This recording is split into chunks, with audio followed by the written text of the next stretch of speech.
is Wednesday the 24th of July. We are at For One Night Only. That is in Hitchin. I can't remember the name of the venue, so I'm not going to say it. I do apologise, but just Google it. I'm sure you'll find it. I did this gig, I think it was their second ever one. Dean Harmo put it on. Very lovely guy. It was a great gig. Hitchin seems to be a good area to do some stuff. And since then he's moved to a bigger venue, and I've only heard excellent things. So, you know, looking forward to it. This is day 3 of my little mini series of my week from hell, which is basically a gig every day bar Friday, which is like a work do, but we won't video that.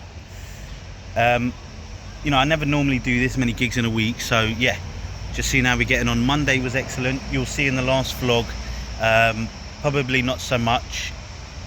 So, you know, we've got a few things that we're working with. I'm hoping that we've got some legs to it. Like, you know, I've been trying to figure out new material now for quite a while, and it's gradually finding its feet. And now it's gotten to the point where I can actually feel excited about it, you know. I feel like, all right, maybe it's piecing together, maybe I'm starting to find the angles. It's just about executing really at this point, and hopefully fucking enjoying it while I'm doing it, because, you know, when you're trying to throw out new material, it can be a little bit stressful, because, like, you know, you always want to do well. So yeah, still trying to figure some stuff out, but looking forward to this one, which, you know, I actually don't look forward to many gigs anymore, but this is one of them. So yeah, hopefully it's a good one.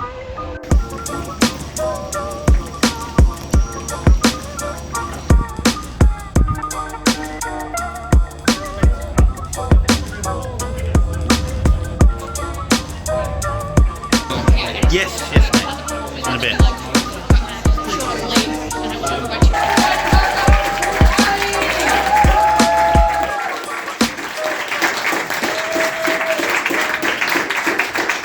Hello, my people. You alright? Yeah. Yes. Everyone, give it up for Gracie, everyone.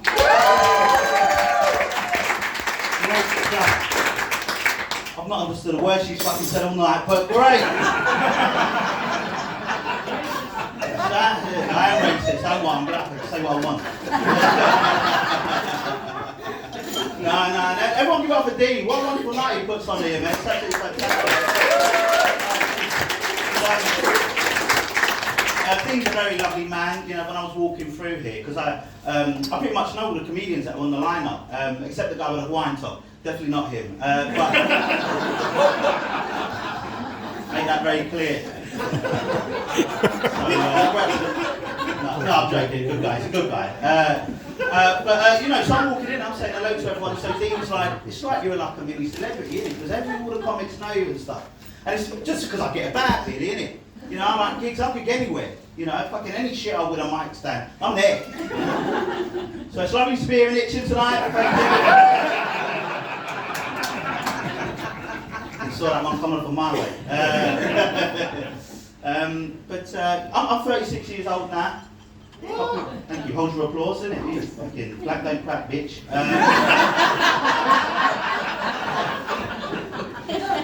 don't know why I said that. Just, because I just want to tell you about myself. Right? So I actually work for the NHS.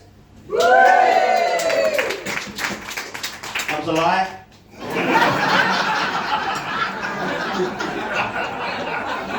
Needed a strong start. No, but I recently got a new job. I've got 4 now. You know, comedy does not pay. Or crime. That is a story for another day, which is November 2nd, my court date. I wasn't there. The thing is, right, like when you start a new job, right, they always put you on these bloody trainings, innit? And I don't really understand them, but some of them are quite good. What are you laughing? You like training? What kind of? I can't even think of a good joke. I'm just mesmerised. You know? I was about to say, Lana, I was just like, you're pretty. No, goodness me, well done. For the NHS. Nice. Now you think I'm a right arsehole. I have not played this right at all. Oh God. But what was I saying? No, but they put you on all these trainings, right? But something interesting, right? Like the anti-bullying training. Yeah, that was pretty good. You know, like, really eye-opening stuff, right? Because where I'm from, bullying's like putting hands on people, like getting physical and shit. But apparently, you could do psychological bullying too. You know? Really eye-opening stuff. Because now, I like to fuck people's heads. Or the unconscious bias training, right? So, do you know what unconscious bias is? It's like the thoughts at the back of your head where you're judging people. What I realised is that my unconscious bias is always getting in the way of my conscious bias. You know? I like to know the exact reasons why I don't fucking like you. Like, it made me think, like, I went on this date years ago, believe it or not, and you know, I thought it was going pretty well, right? But to be honest, I kind of called it off because at the time I realised it's because I'm really into sports and she wasn't, so I thought, we wouldn't be the right fit. But looking back, I realised my unconscious bias said to me, you know that gunk at the side of your mouth? She had that in it on the date. I was like, fucking leave it out, man. Fucking make an effort, I wore my best hoodie.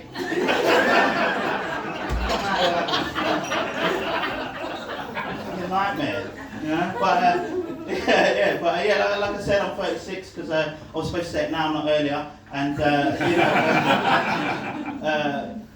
the thing is, right, I'm like in a pretty good place in my life. You know, I've got a really good job. You know, I've got a living girlfriend, which is great. But what I've started to realise is there's like getting a job is like being in a full-blown relationship. Do you know what I mean? Except my mum actually likes my job. I've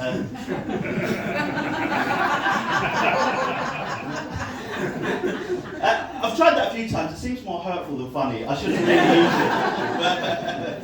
Or my bonus is like getting a blowjob. You know what I mean? I only get once a year around Christmas time if I've had a good year. Come on, guys, work with me.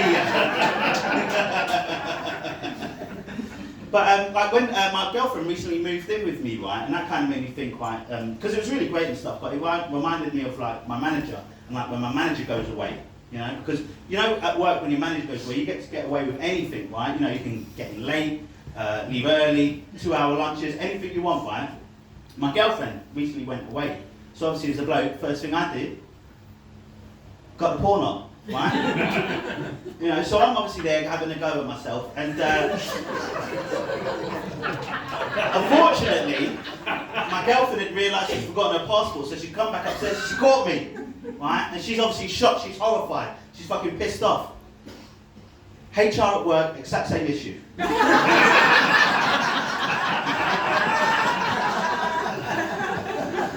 there in the end. But no, do you know what, actually, it's really nice to be here, right, because I started stand-up comedy just over 2 years ago, right, but I've been dreaming about it since I was a little kid. And it's crazy to think, because back then, you know, I actually had hope. No, it should be going alright, you know, it should be going pretty well. I'll be getting some good feedback here and there. Obviously not here. Some other places that like me. But, the thing is, right, people have been coming up to me after gigs and saying, Chris, I really like your comedy, but it's just a bit too black. I mean, like, what am I supposed to do? Joke like I'm a white person? You know? I don't like skiing. What even is a quiche? White people food. I remember the first time someone came up to me after a gig and told me my comedy was too black. I almost spat the fried chicken out my mouth. Too black. Do you know what I mean? I'm even too black. The thing is, right, people have been talking about privileges a lot, and I think, like, as black people, we have privileges too. You know, like, we get to say things that white people don't get to say. Yeah? Like, Bomber Club. Don't say that, right? Far too white. And I think it's this, right? I once heard this saying, that, the saying goes, not all white people are racist, but all racist people are white. Do you know who said that? Some black cunt. I only said that one because someone asked me what my favourite swear word was and I said it. Alright? That is why. Now I've just alienated everyone. That's fine. Good. Very good white people. Don't laugh at that joke. Alright? Don't say it either. You're too white. Alright? We got any football fans in the house? Yeah. I'm a big football fan, mate. Big football fan. Yeah. Trying to become a medium-sized football fan, you know. Still holding on to that Christmas weight since I was 12. You might have heard about this, right? The Premier League recently released this list of the most influential black people in football, right? So, really good stuff. So players like Rashford and Saka, and the other one that missed.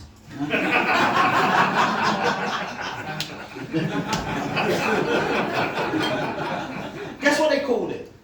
They called it the blacklist. Yeah? And do you know what, right? Like, outside of it being massively offensive, that's not my problem. I just think it lacks creativity. Like, what is it's going to come up with next? The most influential Slovakians in football and call it the checklist? Me. I'll leave you with this, right? Because I'm a black guy, right? As you can tell. And I was speaking to this vegan in Whole Foods who told me that me calling myself black is actually a self-identified preference. I'll be honest, I've got no clue what they then was talking about. You see, because all my life I thought I was born black. I had not realised it was a preference. I mean, if it was a preference, I'd have one of those big black dicks, you know what I'm saying? Probably like The Rock and shit. You know? Unfortunately, my shit looked like 3 new potatoes just held together. Do you know what? You guys have been absolutely wonderful. You are in for a brilliant second half. I've been Chris Halley. Thank you very much.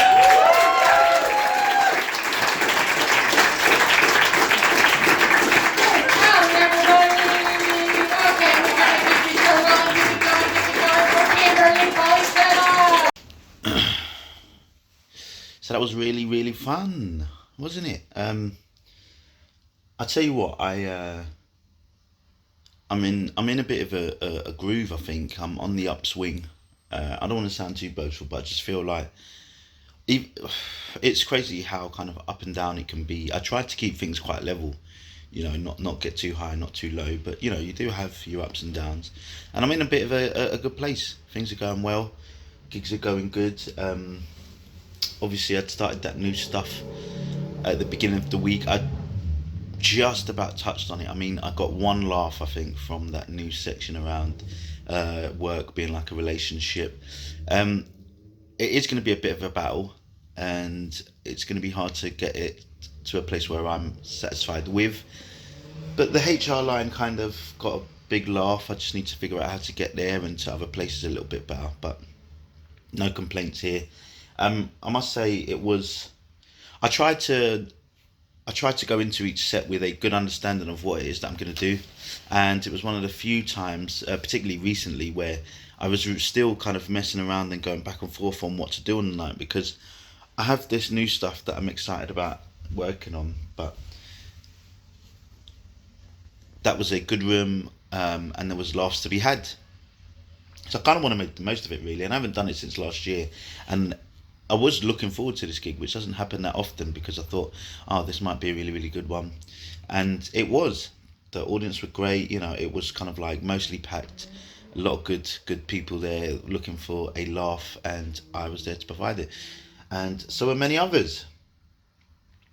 I'm starting to learn that when it comes to sort of these gigs just outside of London, I mean, I think maybe it might work in London and a lot of other places, but just really starting to think that it's useful to try to say a few things at the beginning around the night and what's going on, something that is relevant to the moment, which is tough. And I also want to try and get to basically say my material as soon as possible, because I really want to tell my jokes that I've been working so hard for.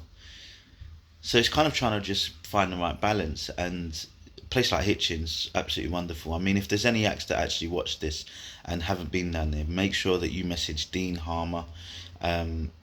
Get on for one night only before it becomes an absolutely massive gig, because it's got the potential to be superb. And he's really generous, really great guy. there was a big range of acts there, from brand new to folks like myself who's been doing it for a few years. And I mean, I mean, look, as experienced as you can be on the open mic circuit, because I was talking to Gracie, who MC'd, and actually one of the things that is a problem with the open mic circuit around in and around London is there's not really many places to progress. You've got a lot of obviously 5 minute, 7 minute shows, bringers, a few 10 minute spots out of all the people that want to do stand up. So to have places that you can kind of progress to, which is like 7 to 10 minute spots in rooms that have audience members that want to watch comedy rather than other instances. I don't want to shit on bringers because I always love them, but you kind of take the good with the bad, and having these spots is if we had more of them, would be absolutely powerful for the circuit as a whole, because he's able to get audience members out. It's not like London where you're competing against fucking every other activity that's ever been made at a higher price. You're looking at cheap tickets in a village or a town that people really only can drink and do nothing else but gossip, and they seem to really enjoy when a few people come in and tell a few jokes, especially if they're okay. And even if they're not, to be fair, I saw a lot of that tonight as well. I mean, I said a couple too which didn't work, and they were still generous with me, so it happens. But really enjoyed it. Definitely get yourself down if you're an act. Yeah, can't wait to get on with it. This was gig 3 in 3. Got one tonight actually. We are getting tired gradually, bit by bit. My eyes are getting closer and closer each morning. But we plough on because we are on to the next one.